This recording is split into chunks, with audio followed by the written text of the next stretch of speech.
It can be hard for people, especially those socialized as women, to own their own fierceness.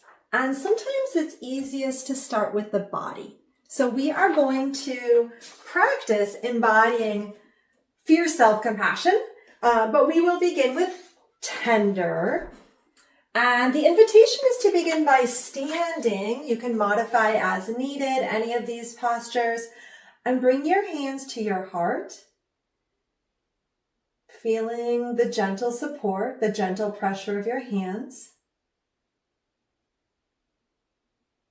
And then bringing your hands to your opposite arms, maybe giving a gentle squeeze.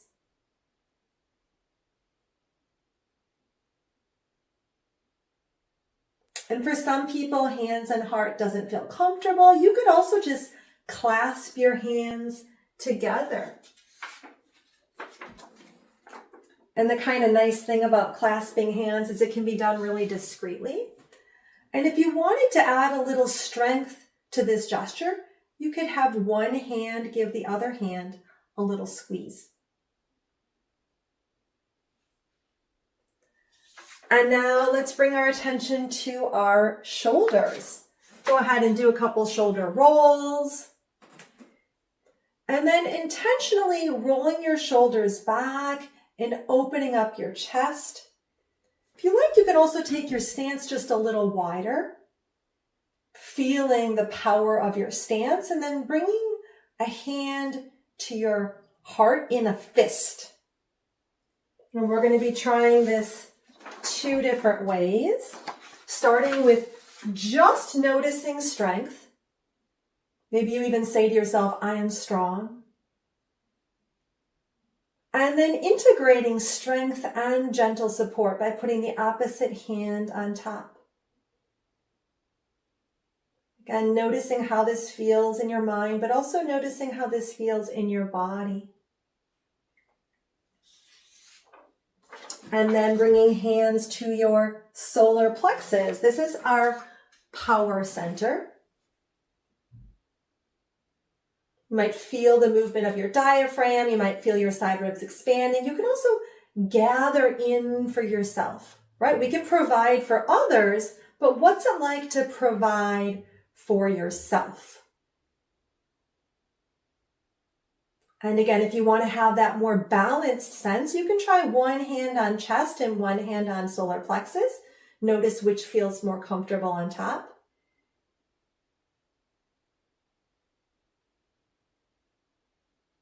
And then bringing your hands to your waist. And again, adjusting the shoulders, adjusting your stance, noticing how this feels in your body. Maybe saying to yourself, it's okay to be strong. The world needs my strength.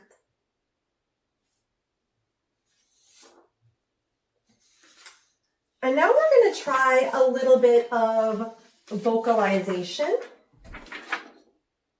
And so to begin with, you can try something like ka, ka, like K-H-A, ka. And if it feels weird to make noises, if it's not comfortable, you can start by just humming.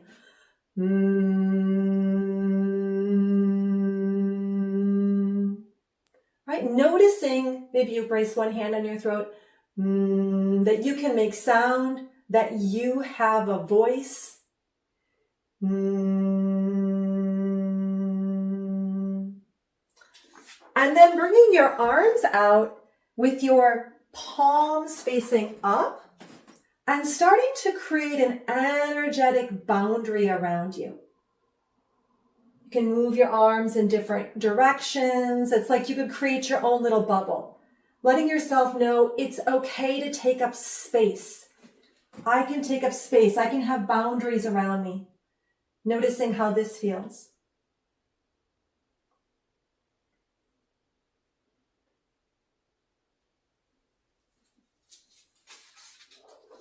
And now we're going to be moving into no. Again, noticing what's more comfortable, what's less comfortable. So you can actually step forward with one foot and say no. Try it a couple times. No. no. We try it on the other side. No. This is my dominant side, so this feels stronger. No. And then experiment with saying no with heart. Again, more of a balanced energy. You can put one hand on your heart and then firmly and kindly, but clearly, no. No. No.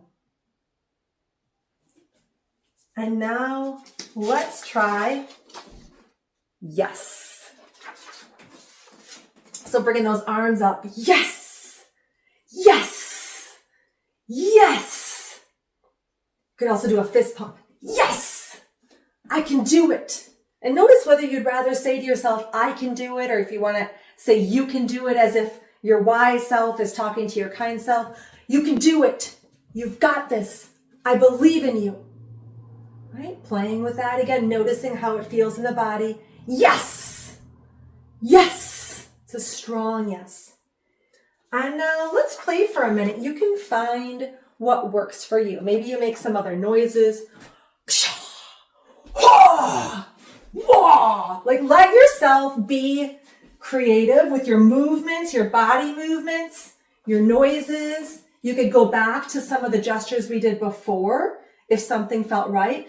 The idea is to find one or two movements that give you that feeling in your body of strength, support, and be curious about both balanced movements, but also ones that just bring out your strength, because sometimes we need one energy, right? Sometimes we just need tenderness. Sometimes we just need fierce, and sometimes we need a balance. Ultimately, we need a balance, but we might need more of one or another at different points in time. So all this whole practice came from an exercise from the Fierce Self-Compassion course that I'll be offering. And it's also part of a free practice series that I'm offering to Mindful Self-Compassion grads or anyone that's curious about fierce self-compassion, because truthfully, the world needs your strength.